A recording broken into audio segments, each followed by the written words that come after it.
விண்ணப்பத்தை கேட்பவரே, என் கண்ணீரை காண்பவரே, தயவு செஞ்சு என்னை விட்டு போயிடாதீங்க. போக மாட்டேன்.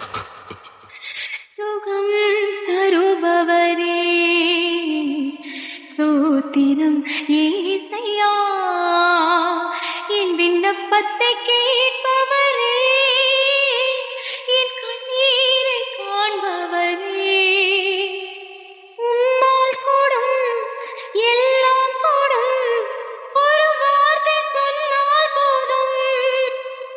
நீ விசுவாசிச்சா தேவனுடைய மகிமையை காண்பாயின்னு நான் உனக்கு சொல்லலையா? ஐயா, உம்மால் கூடும் எல்லாம் கூடும், லாசருவே வெளியே வா. ஒரு வார்த்தை சொன்னால் போதும். ஐயா, ஒரு வார்த்தை சொன்னால் போதும்.